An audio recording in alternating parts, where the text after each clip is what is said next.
سود کا پیسہ کما کر بچوں کو حرام کھلا کر چاہتے ہو تمہارا بیٹا فتح علی بنے؟ یاد رکھنا یہ بہنیں ہیں، سیریل دیکھتے ہوئے بچے کو دودھ پلائے گی، زنا کے مناظر دیکھتے ہوئے دودھ پلائے گی، گندے گانے سنتے ہوئے دودھ پلائے گی، ان کی گود میں صلاح الدین جو بھی پیدا ہوگا ہرگز نہیں۔ ڈاکو، لٹیرے، بے غیرت، بے حیا، جتنی گندگی کے ٹائٹل ہے تمہاری کوکھ سے جنم لیں گے۔ کیوں؟ اس لیے کہ تمہاری گود میں مریم کا تقدس نہیں، تمہاری گود میں سیدہ فاطمہ الزہرا کی حیا نہیں، تمہاری گود میں عائشہ صدیقہ کی پاکیزگی نہیں۔ کتنی گندگی کرو گے؟ کم سے کم مسلمان ہونے کا تو خیال کر لو، کم سے کم آخرت کا خیال کر لو۔ بات سمیٹتے ہوئے عرض کروں، آپ دیکھیں تو صحیح، اندازہ تو کریں، 8 دن سے مسلمانوں کی جو شریف اور دل میں درد رکھنے والا مسلمان ہے ان کی آنکھوں سے آنسو نہیں خشک ہو رہے ہیں۔ علماء قنوت نازلہ پڑھنے کی گزارشات کر رہے ہیں۔ قبل اول بیت المقدس کا کیا حال، فلسطین کی سرزمین پر مسلمانوں کی پوزیشن، ہم سے زیادہ انٹرنیٹ کا استعمال آپ کرتے ہو، ہم سے زیادہ یوٹیوب فیس بک استعمال آپ کرتے ہو۔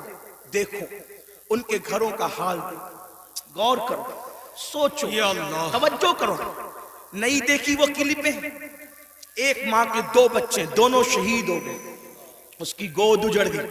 میں یہاں جو مائیں اور بہنیں موجود ہیں ان سے کہنا چاہتا ہوں، کسی ماں کی گود کا درد ایک عورت سے زیادہ کون محسوس کر سکتا ہے؟ لیکن ہم کیا کر رہے ہیں پتہ ہے؟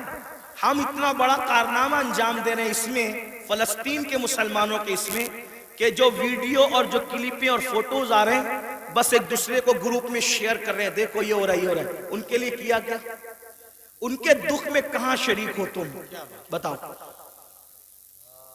اللہ کے رسول صلی اللہ علیہ وسلم نے فرمایا مومن ایک جسم کی طرح ہوتا ہے، بے شک بے شک، جسم کے کسی بھی حصے کو تکلیف پہنچے پورا جسم تڑپے گا۔ آنکھ میں اگر کچرا چلا جائے آنکھ روئے گی، دماغ مشورہ دے گا، ہاتھ حرکت کرے گا، پلان بنے گا، کچرا نکالا جائے گا۔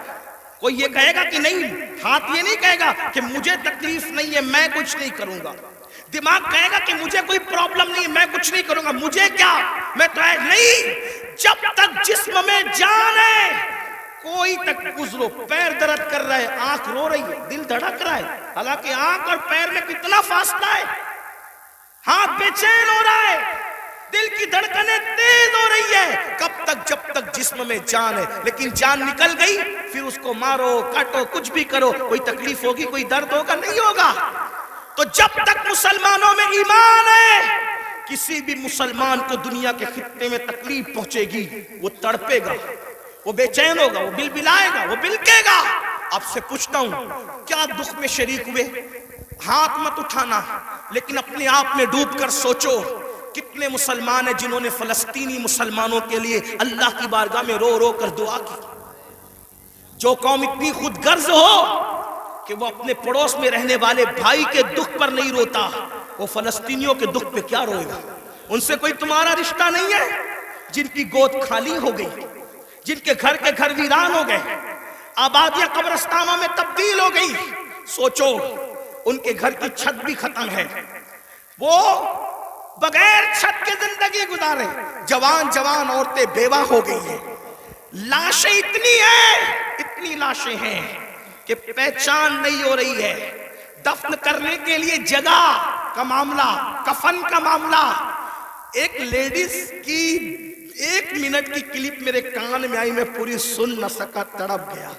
وہ کہہ رہی تھی انگلش میں کہ ہمارے چھوٹے چھوٹے فلسطینی بچے اب اپنے ہاتھوں پر نام لکھ رہے ہیں، اور اپنے ہاتھوں پر اس لیے نام لکھ رہے ہیں کہ ان کو ایسا لگتا ہے پتہ نہیں ظالم اسرائیل کی طرف سے کب بم برس جائے اور ہم مر جائیں تو نام ہاتھ پہ لکھ دے تاکہ ہمارے گھر والے اسی نام کی وجہ سے ہمیں پہچان سکیں۔ کوئی تعلق نہیں ان سے آپ کا۔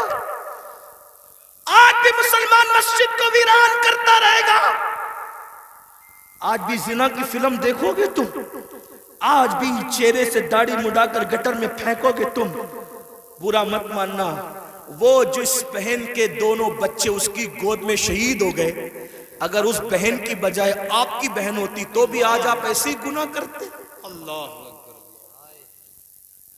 ان کی چھتیں جو برباد ہو گئی، اللہ نہ کرے، اللہ تمہیں وہ دن کبھی نہ دکھائے، فقیر کی دعا ہے، اگر ان کی جگہ تمہارے بھی چھتیں ختم ہو جاتی تو تم ایسے ہی دھینگا مستی کرتے، ایسے ہی عیش و عشرت کرتے، کوئی تعلق نہیں ہے ان سے، رشتہ بس اتنا ہی کہ وہ کلی پہ بانٹتے پھرو گروپ پر۔ ارے کم سے کم یہ تو سوچا ہوتا کہ ہزاروں کلومیٹر دور ہم ہیں، ان کی کوئی مدد نہیں کر سکتے۔ میں تو پورے ہندوستان میں لوگوں کو، نوجوانوں کو کہہ رہا ہوں، جنگ فلسطین میں ہو رہی ہے، اس جنگ کو لے کر ہندوستان کا ماحول خراب کرنے کی کوئی کوشش نہ کرے، اپنے ملک میں امن رکھو، روڈ پہ نکل کر غلط نعرہ نہیں لگانا، حالات خراب نہیں ہونا چاہیے۔ کیا مدد کر سکتے ہو؟ آسان طریقہ، 1450 سال پہلے رسول اللہ نے ہتھیار دیا، الدعاء صلاح المومن، دعا مومن کا ہتھیار ہے۔ روڈ پہ نکلنے کی بجائے 5 وقت مسجد کو بھر دو اور ہر مسلمان گڑ گڑا کر فلسطینیوں کی مدد کے لیے اللہ سے دعا کرے، بیت المقدس کی حفاظت کے لیے دعا کرے اور ظالموں کی بربادی کے لیے دعا کرے۔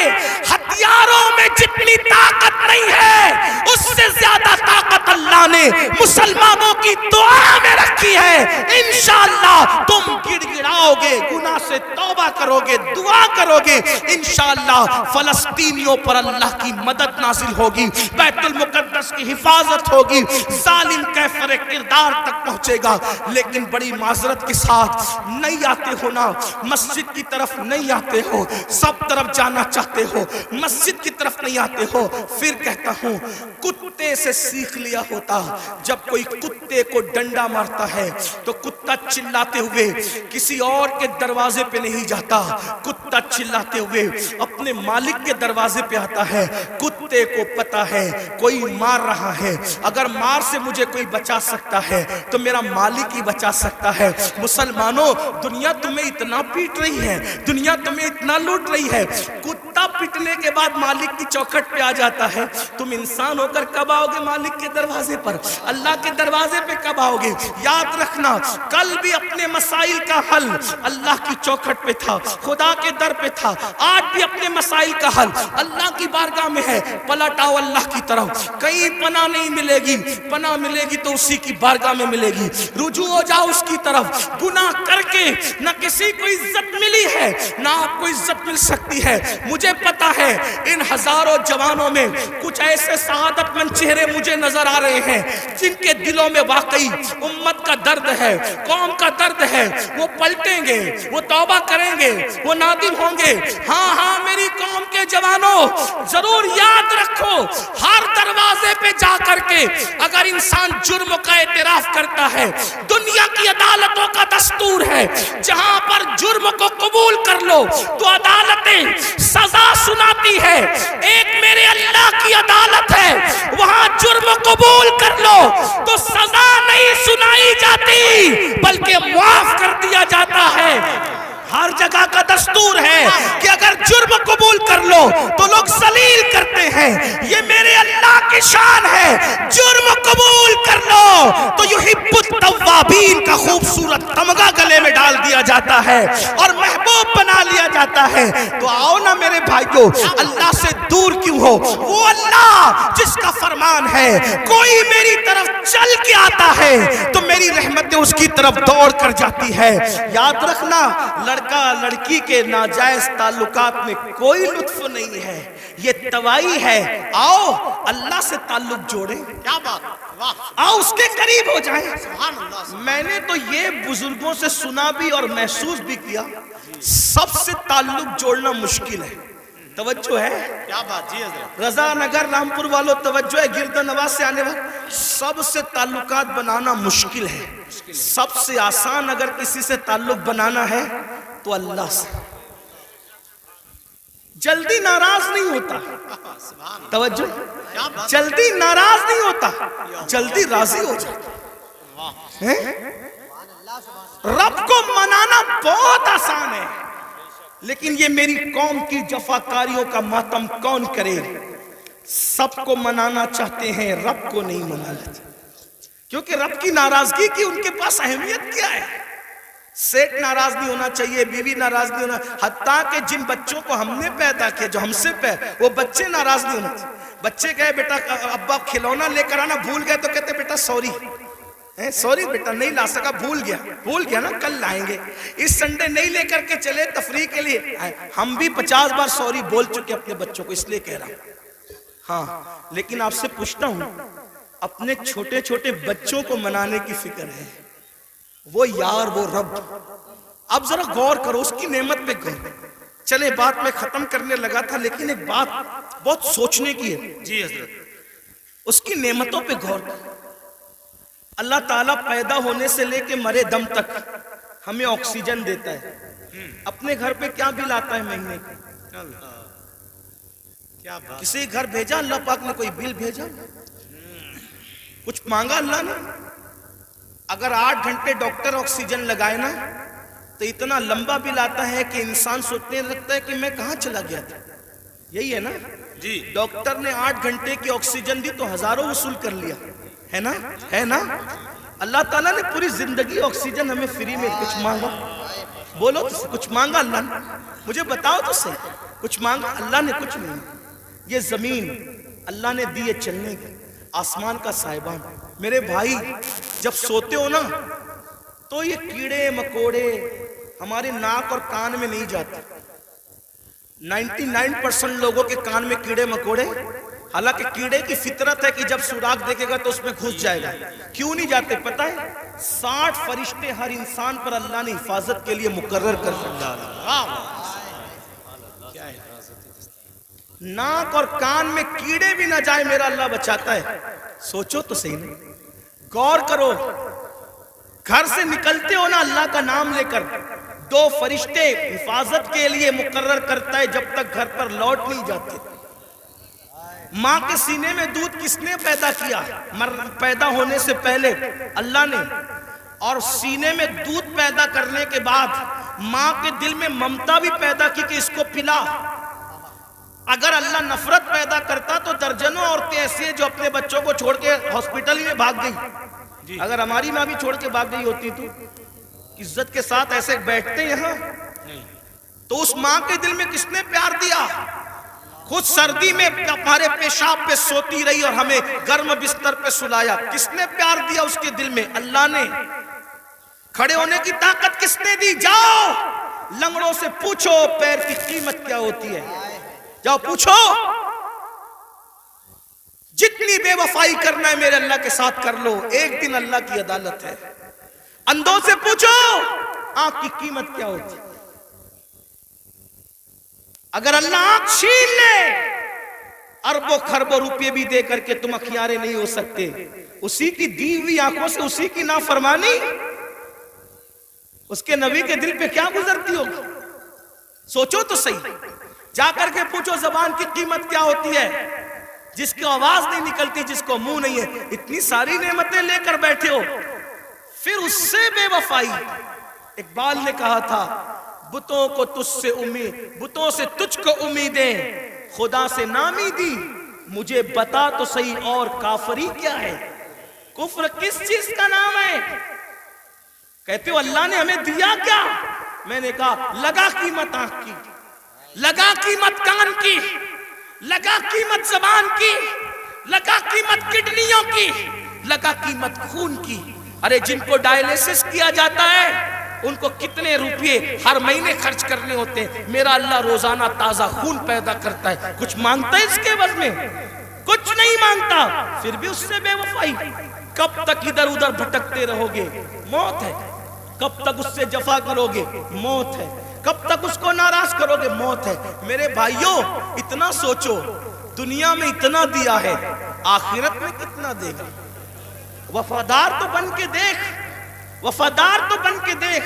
سب کے لیے روئے ہونا، کبھی میرے اللہ کے لیے بھی رو کے دیکھ۔ سب سے دوستی کا ہاتھ بڑھایا نا، کبھی اس کے بھی دوستی کا ہاتھ اس سے بھی بڑھا کے دیکھو، کبھی ادھر بھی قریب آ کر دیکھو۔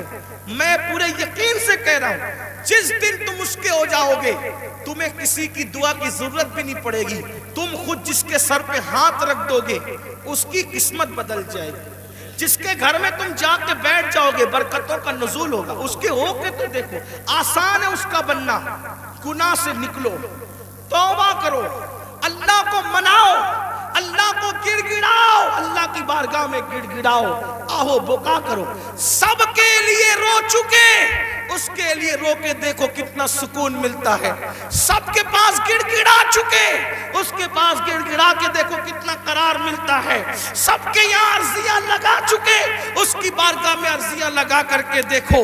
آخری جو بات کہنی ہے سنیں۔ ایک بہت خوبصورت جوان تھے، حضور علیہ السلام ان سے پیار کرتے تھے، کیونکہ جوانی میں وہ سردار بن گئے تھے۔ سردار کس کے؟ قبیلے کے، قبیلے کے سردار بن گئے تھے۔ اس خوبصورت جوان کا نام حدیث میں دہیہ کلبی آتا ہے۔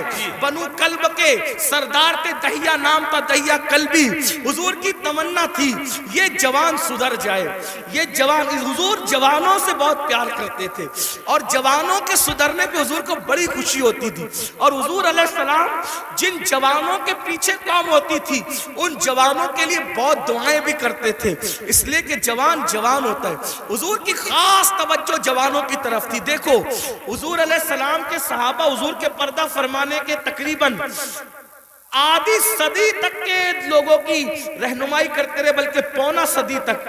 تو جو لوگ سب جوان تھے تبھی تو نا، سعد ابن ابی وقاص اس وقت جنگ میں شریک ہوئے جب ان کے چہرے پہ داڑھی بھی نہیں نکلی تھی۔ مولا علی 9 سال یا 8 سال کی عمر کے تھے جب آپ نے کلمہ پڑھا۔ حضرت سیدنا فاروق اعظم 30-32 سال کے تھے جب آپ نے کلمہ پڑھا۔ حضور نے ٹارگٹ جوانوں کو کیا، اس لیے میرا بھی دلچسپی کا عنوان میری قوم کے جوان ہے۔ مجھے پتا ہے جب کوئی جوان سدھرے گا انقلاب آئے گا، بلکہ جوان سدھرے گا تو بڈھے اور بچے دونوں سدھر جائیں گے۔ کیوں؟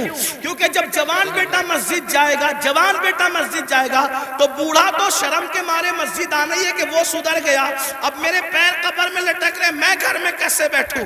اس نے تو سدھر نہیں ہے۔ لیکن جوان باپ کو جب بچہ مسجد جاتے دیکھے گا تو بچہ باپ کی انگلی پکڑ کر خود ہی جائے گا۔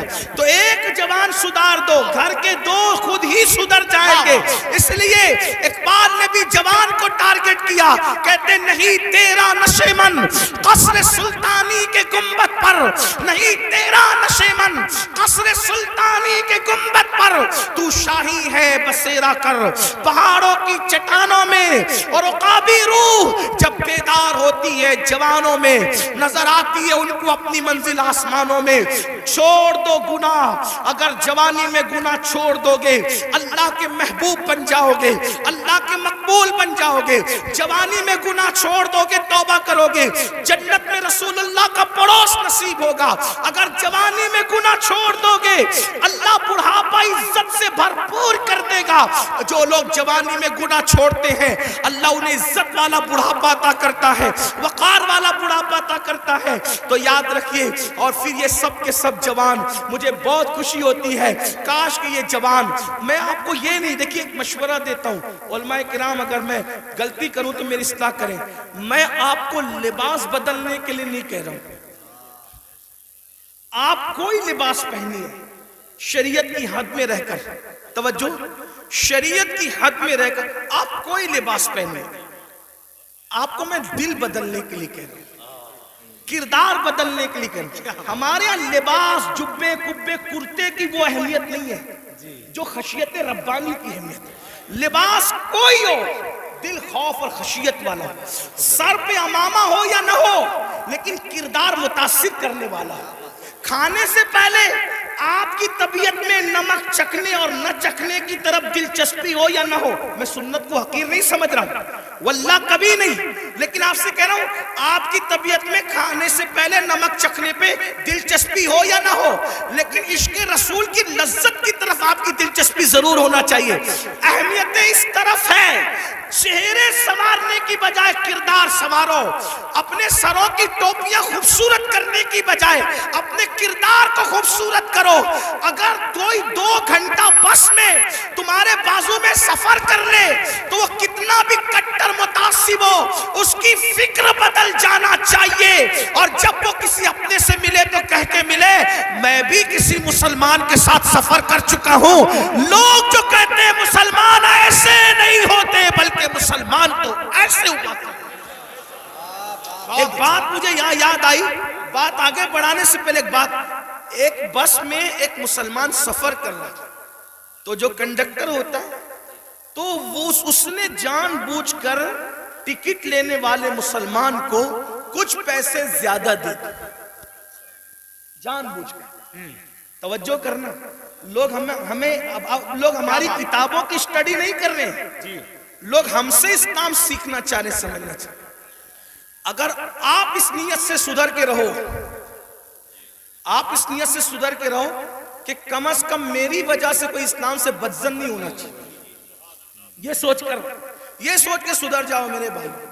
اور اگر آپ کی وجہ سے کوئی اسلام سے بدظن ہوگا, یہ وہ نقصان ہے کہ قیامت تک اس نقصان کا خمیازہ بھگتنا پڑے گا. اس لیے کردار کے دھنی بنو. تو کچھ پیسے زیادہ بس کے کنڈکٹر نے اس کو مسلمان کو دے دی, اور اس کے بعد اس نے تجاول عارفانہ سے کام لیا, یعنی کہ اس نے جان کر انجانا ہو گیا. مسلمان نے پیسے گنے اور گننے کے بعد اس نے اس کو بلا کر کہا کہ کنڈکٹر صاحب, یہ پیسے آپ نے مجھے کچھ زیادہ دے دیے ہیں, یہ واپس لے لو. اس نے کہا نہیں میں نے زیادہ نہیں دیے, وہ ایسے ہی ہے. کہا نہیں میں نے گنا ہے, یہ زیادہ, آپ لے لیں اس کو, آپ لے لیں. کہا آخر میں نے نہیں دی تو کیوں لوں؟ تو کہا یہ آپ کو لینے پڑیں گے کیونکہ میرا مذہب میں اس کی اجازت نہیں ہے. تب کنڈکٹر نے کہا دنیا جھوٹ بولتی ہے, تم سچے ہو. لوگ کہتے ہیں مسلمان ایسے ہوتے ہیں, مسلمان واقعی ایسے. میرے بھائیوں, ایک دور تھا دنیا کے کوئی بھی مذہب کا آدمی اگر سفر کرنا چاہتا تھا اور اپنی بیٹی کو اور اپنی بیوی کو اکیلے چھوڑ کے جانا چاہتا تھا تو وہ مسلمان ڈھونڈتا تھا کہ مسلمان کے پاس چھوڑ کے جاؤں گا, کیونکہ یہ مسلمان ہے, یہ کسی کی عورت پر ہاتھ نہیں ڈال سکتا. یہ اپنی پہچان تھی, اپنی امانتیں مسلمان. آپ دیکھیں تاریخ ہے نا, مکے والے حضور پہ پتھر بھی مارتے تھے, اور جب امانت رکھنے کی بات آتی تو ابو جہل اور ابو لہب کے پاس نہیں رکھتے تھے. معلوم ہے کہ یہ ڈاکو لوگ ہیں.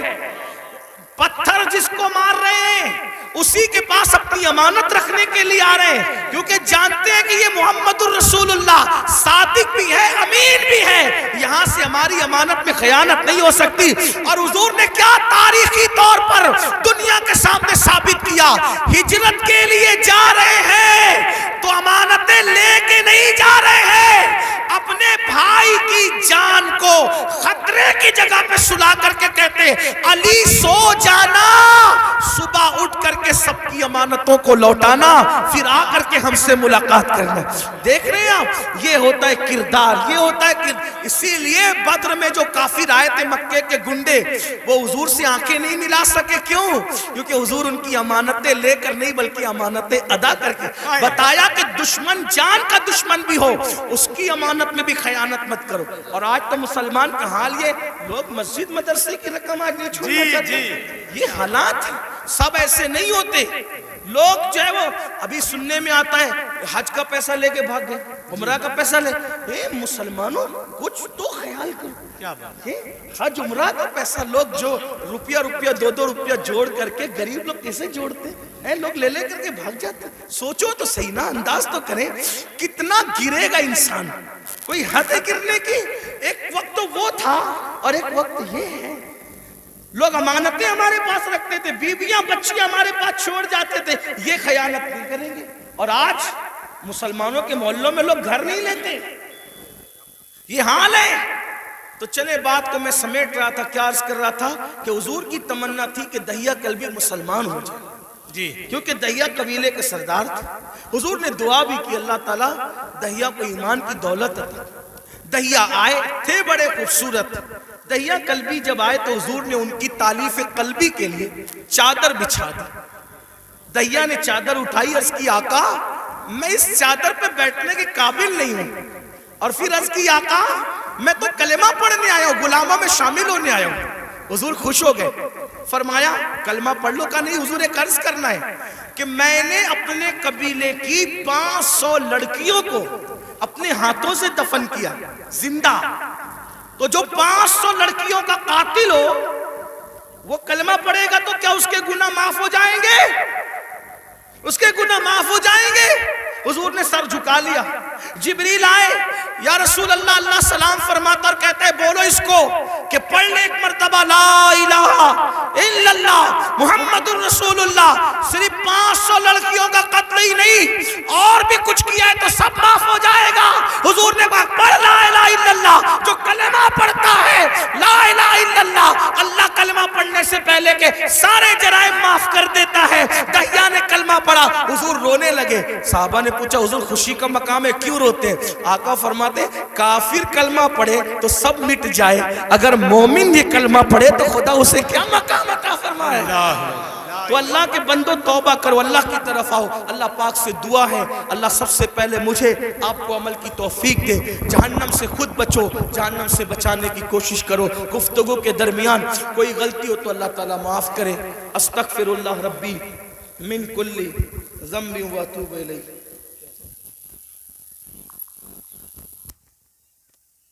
انا للہ و انا الیہ، یہ سچی بات ہے۔